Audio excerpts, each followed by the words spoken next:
기독교 2000년 역사 가운데 가장 강력한 핵폭탄 같은 그러한 영향력을 미쳤던 시대가 있었어요.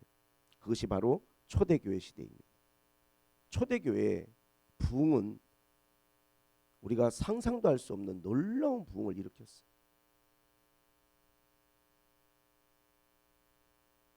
그런데 그 시대가 어떤 시대였냐 하면 정말 암울한 시대였거든요.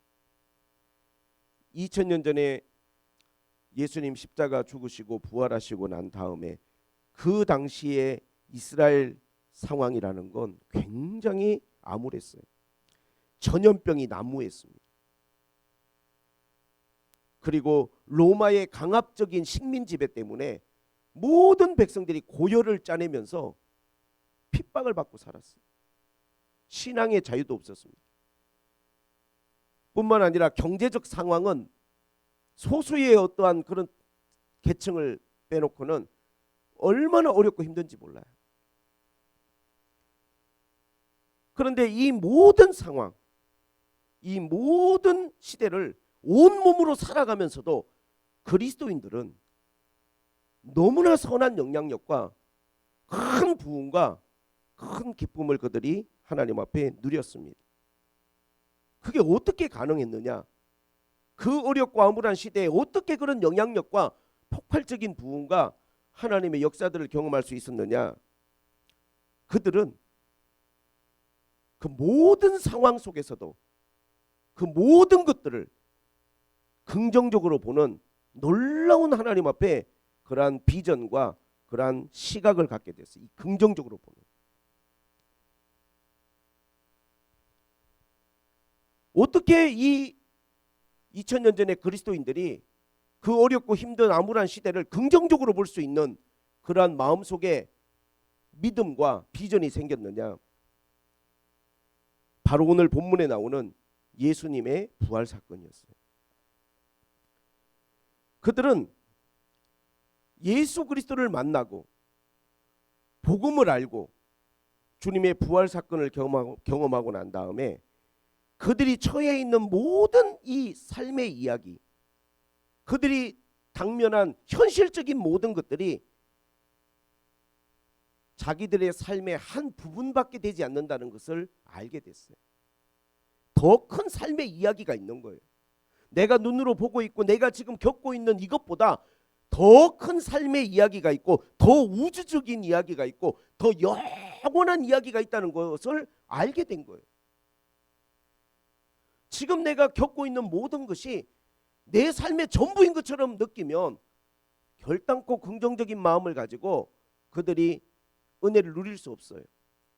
그러나 그 힘들고 어려운 상황 속에서도 이거보다 더 큰 이야기가 있고 보이는 것보다 더 큰 이면에 보이지 않는 영역이 있다는 것을 알게 된 거예요.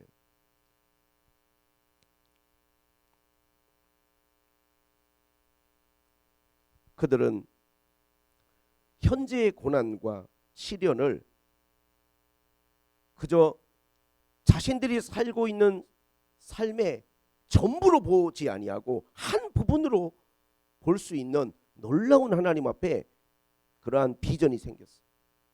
이게 얼마나 큰 차이인 줄 아십니까?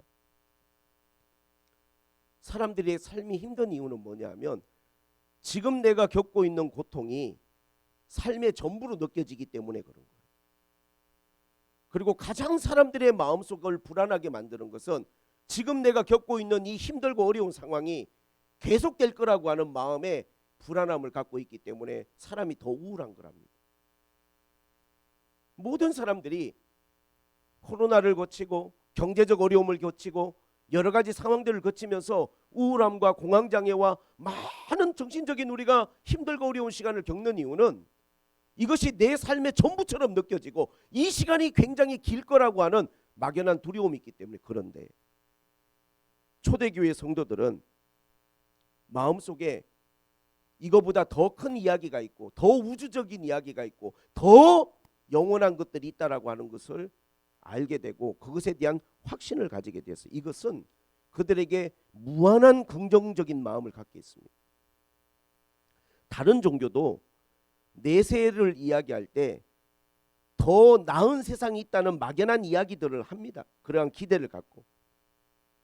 그나마도 다른 종교에서 말하는 내세라는 건 뭐냐면 우리가 이 땅을 살아가는 동안 생전에 도덕적인 삶을 살고 많은 공덕을 쌓아야 다음 생에 우리에게 좋은 일이 있을 거라는 막연한 기대를 줘요.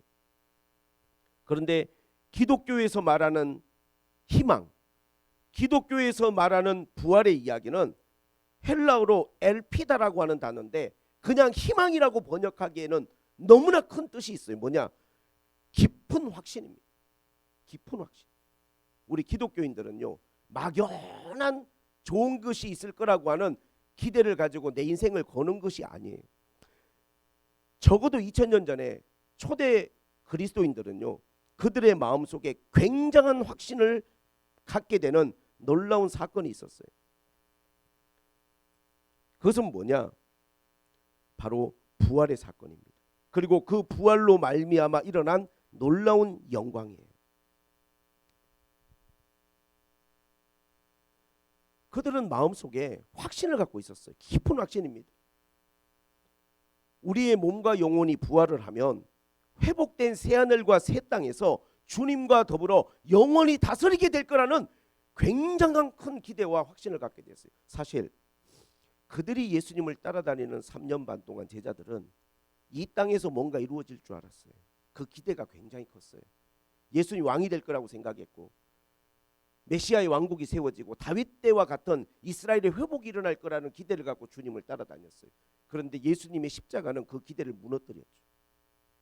주님이 십자가 지기 전에 여러 가지 말과 행동은 가룟 유다로 하여금 배신을 하게끔 만들었어요. 예수님은 이 땅에 오셔서 말구유에 태어나셨어요. 그리고 그의 마지막 죽음은 십자가 위에서 참으로 비참하고 고통스러운 죽음이었어요. 모든 사람은 한 사람의 생애를 보면서 잠시 반짝 3년 반 동안 메시아처럼 놀라운 능력을 행하셨지만 말구유에서 태어나서 십자가 위에 죽은 그의 삶을 그것이 그의 삶의 전부이고 그것으로 끝났다라고 생각했어요. 그런데 3일 뒤에 주님은 부활하셨고 그 부활의 주님이 자기의 부활을 모든 사람들에게 40일 동안 보여주셨어요. 40일 동안 믿고 따르고 사랑했던 제자들에게 자기의 부활의 몸을 보여주셨습니다. 십자가 위에서 죽으시는 예수님의 모습은 모두가 두려워서 도망갈 정도로 비참한 모습이었지만 부활한 주님의 모습은 참으로 영광스러운 모습. 사도행전에 보니까 부활의 주님께서 마지막으로 40일 이 땅에 계시다가 하늘로 승천하는 장면이 사도행전 1장에 기록되어 있습니다. 1장 9절에 이렇게 나옵니다. 이 말씀을 마치시고 그들이 보는 데 올려져 가시니 구름이 그를 가리어 보이지 않게 하더라. 올라가실 때 제자들이 자세히 하늘을 쳐다보고 있는데 흰옷 입은 두 사람이 그들 곁에 서서 이르되 갈릴리 사람들아 어찌하여 서서 하늘을 쳐다보느냐. 너희 가운데서 하늘로 올려지신 이 예수는 하늘로 가심을 본 그대로 오시리라 하였느니라. 부활의 주님은 너무나 영광스럽고 너무나 우리가 우러러보고 기대하게 만드는 놀라운 주님이셨어요. 십자가의 주님은 사람들에게 절망과 좌절을 느끼게 했지만 부활의 주님은 무한한 사람들에게 가능성과 희망을 갖게 하셨어요. 주님이 부활해서 40일 동안 제자들에게 자기를 보여주신 다음에 하늘로 승천하셨어요. 왜 이런 주님이 일을 행하셨을까요? 부활의 주님은 더 이상 자기를 낮추지 않습니다. 부활의 주님은 자기를 드러내시고 자기를 높이십니다. 천사들이 그의 하늘로 승천하는 그 모습을 사람들에게 이야기했습니다. 너희가 본 그대로 주님 다시 오실 것이다.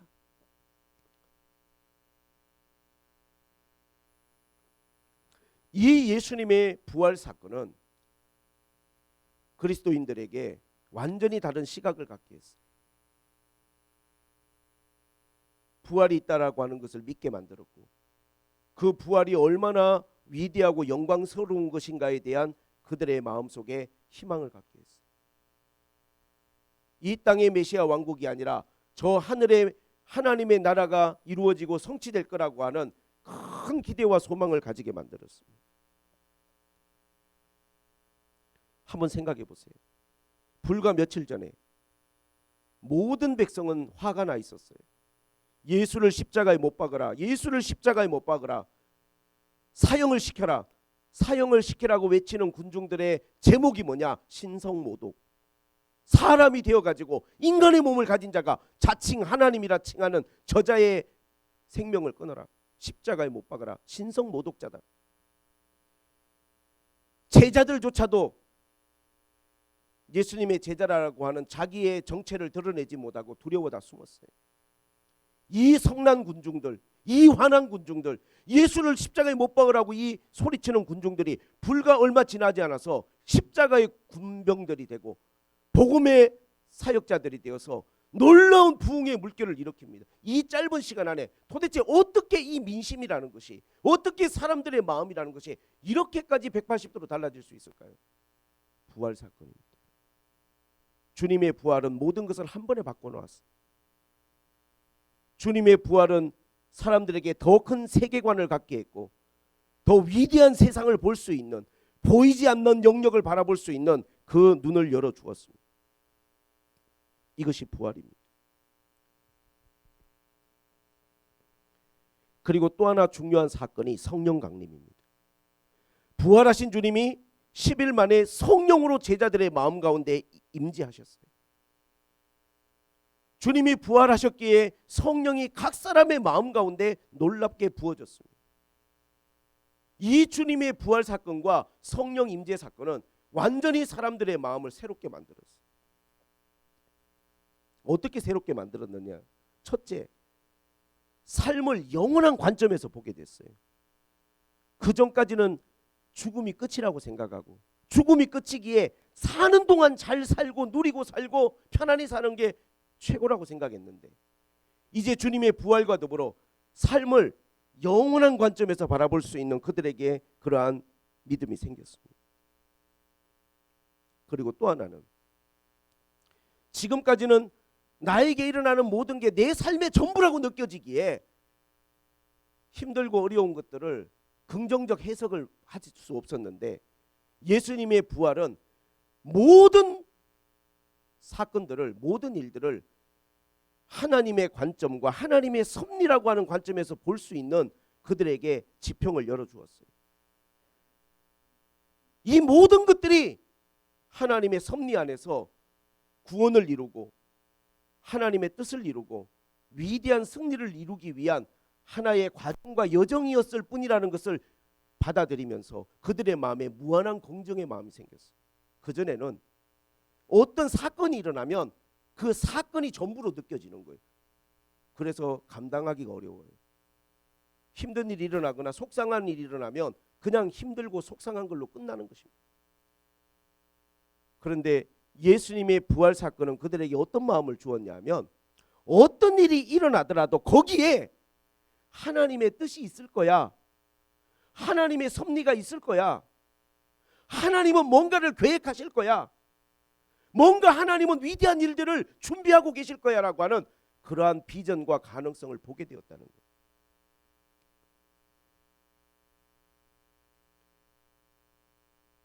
부활과 성령의 임재를 경험한 그리스도인들의 마음은 무한한 긍정과 가능성의 마음으로 완전히 바뀌었습니다.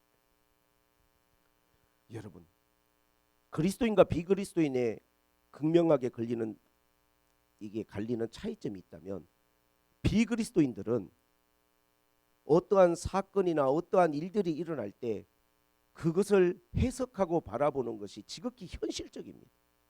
거기에 어떤 신의 역사나 하나님의 섭리 같은 게 배제되어 있는 그냥 그 사건으로만 여겨지는, 그게 내 삶에 일어난 전부로만 느껴지는 거예요. 그러나 그리스도인들이 달라진 것은 뭐냐면 우리는 어떠한 일이 일어날 때 거기에 하나님이 개입하시고 역사하심이 있다는 것을 반드시 우리는 믿습니다. 그래서 어떤 힘들고 어려운 상황도 부정적 해석을 하지 아니하고 긍정적인 해석을 할 수 있는 마음속에 믿음이란 게 생겼어요. 적어도 하나님을 믿는 자라면.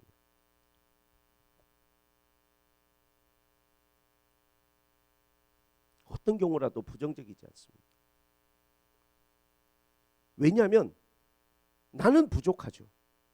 우리의 현실은 열악하죠. 눈에 보이는 것들은 정말 때로 너무 힘들죠. 가끔은 내 자신을 보고 내 가정을 보고 내 직장과 내 교회와 내 현실들을 바라보면 우리가 뭔가 짓눌려요.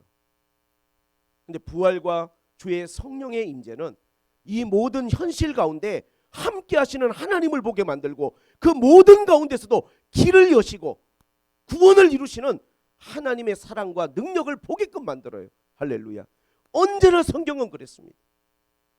이스라엘 백성들이 홍해바다 앞에서 우리는 여기서 다 죽겠구나 했을 때 바다를 열어 길을 여셨고, 그들이 광야에 나가서 마실 물이 없어서 우리는 여기서 목말라 죽겠구나 할 때 반석을 열어 그들에게 생수를 막 먹게 하신 분이 하나님이세요.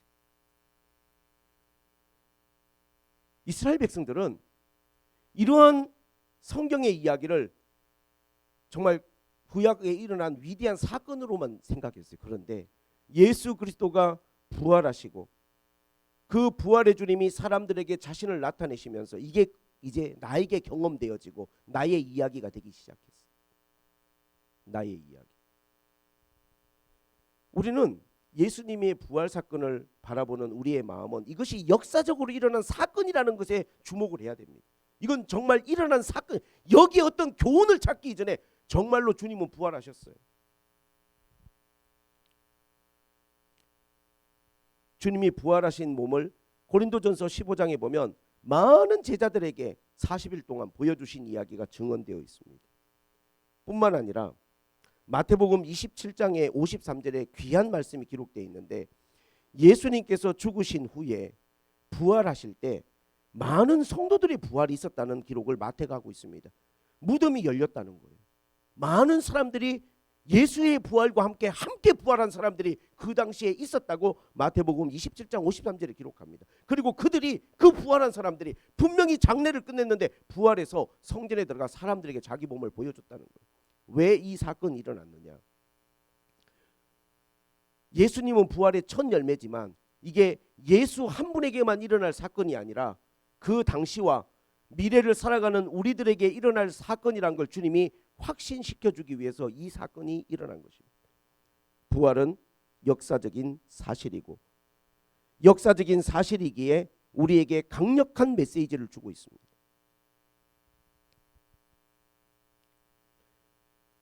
많은 사람들은 세상에서 기대를 찾습니다. 희망을 찾습니다.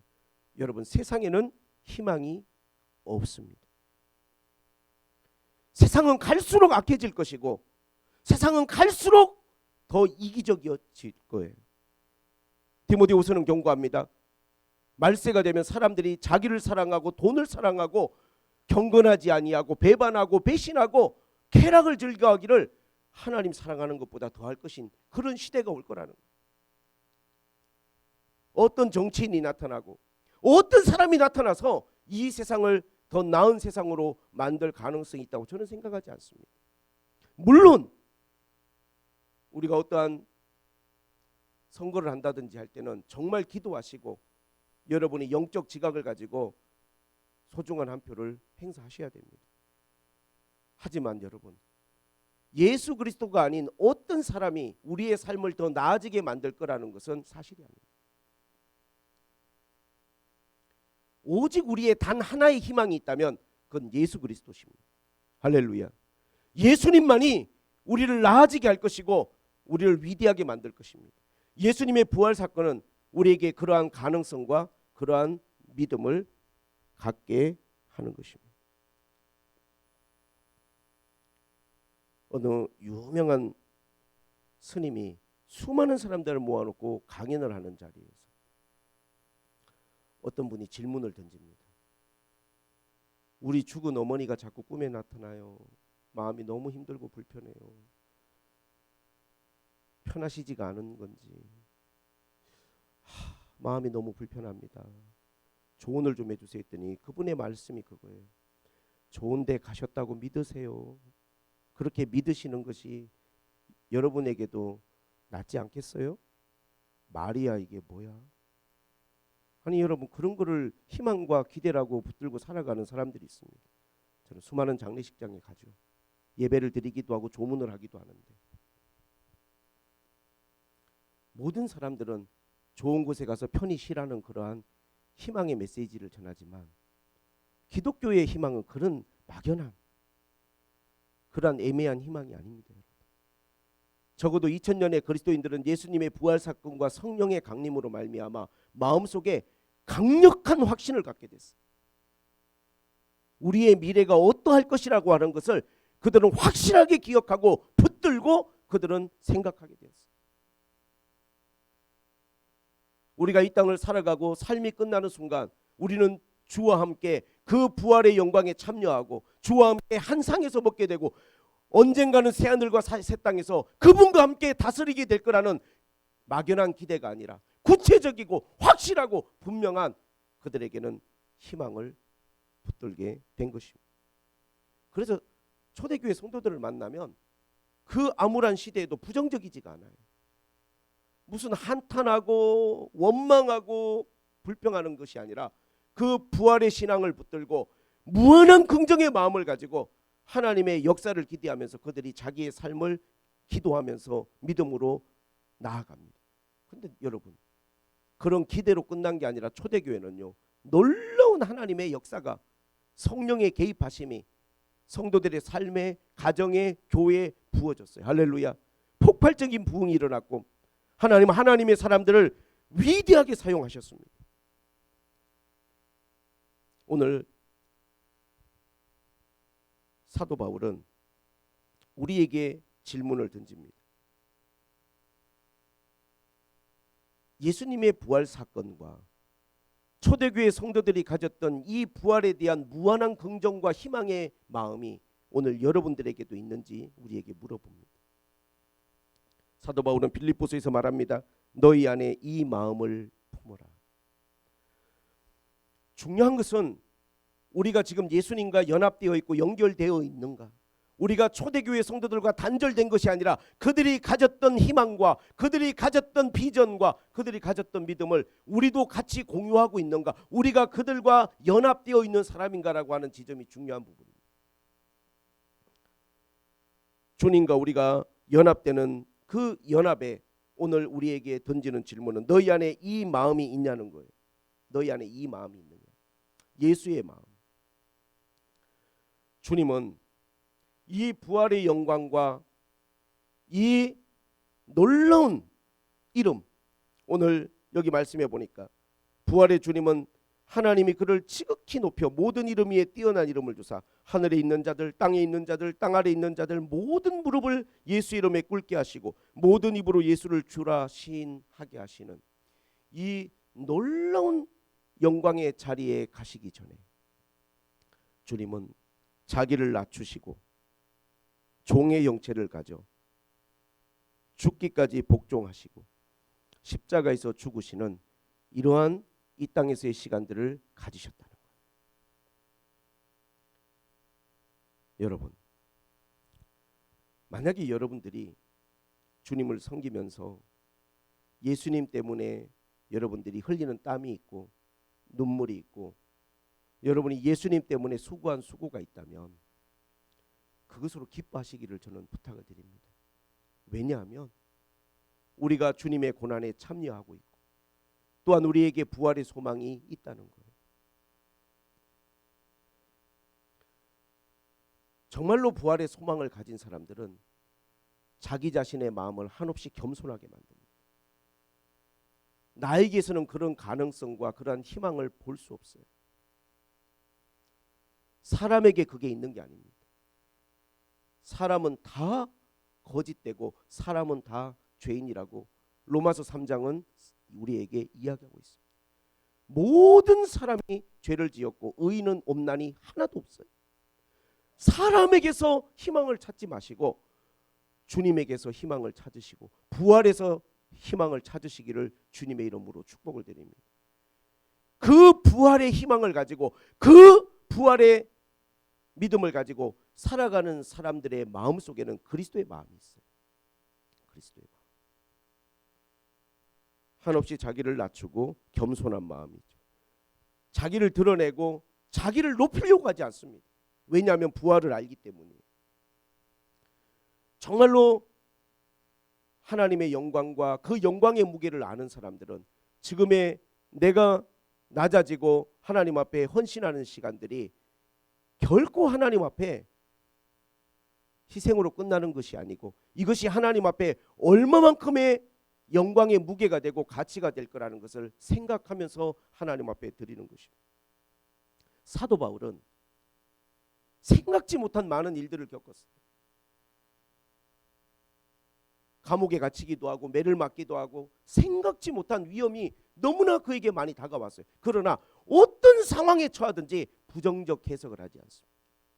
하나님의 사랑에서 끊을 수 없어요.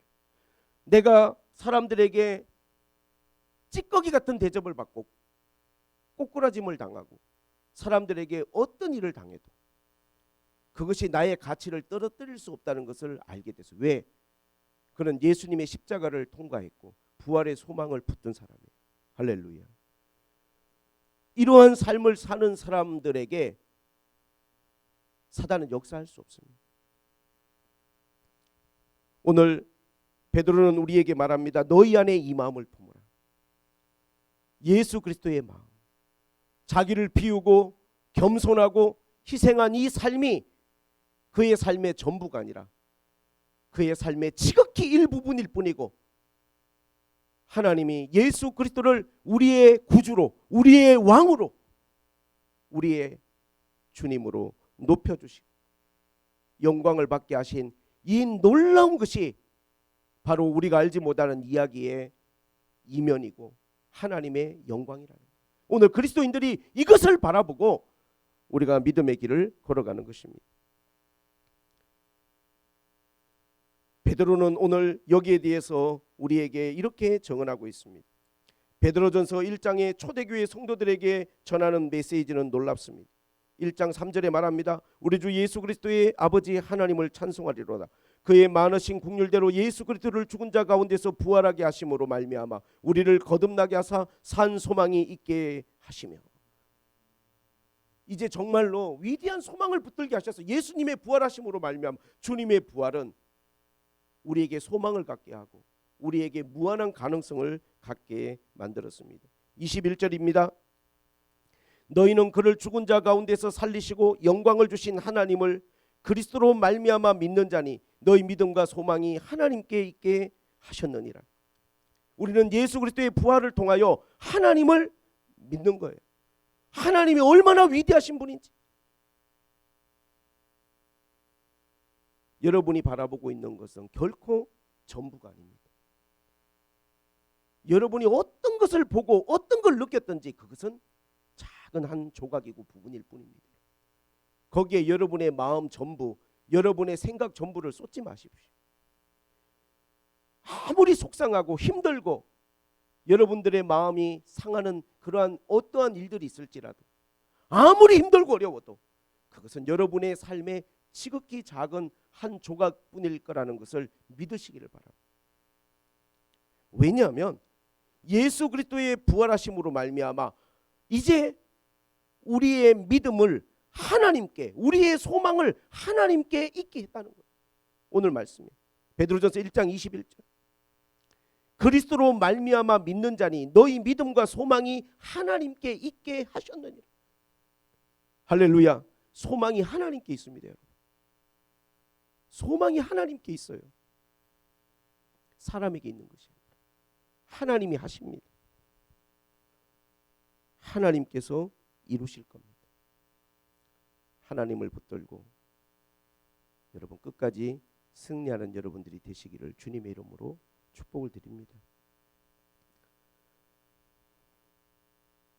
주님의 부활은, 성령의 임재는 보잘것없는 성도들을 위대한 사람들로 만들었어요. 위대한 사람들.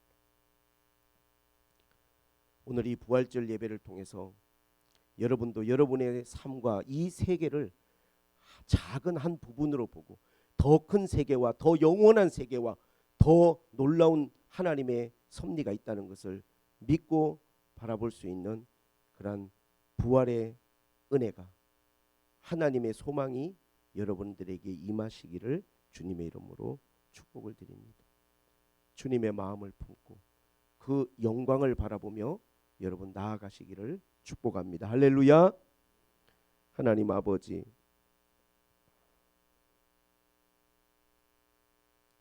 고난 당하는 동안은 고난이 전부인 것 같아 너무 힘들고 어렵지만 예수님의 부활은 고난이 한 부분일 뿐이며 더 크고 위대한 하나님의 섭리가 있다는 것을 알게 하시니 감사드립니다.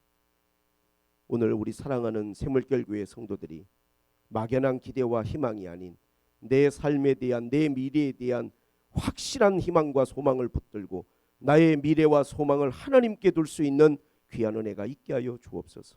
예수님의 이름으로 기도하옵나이다. 아멘.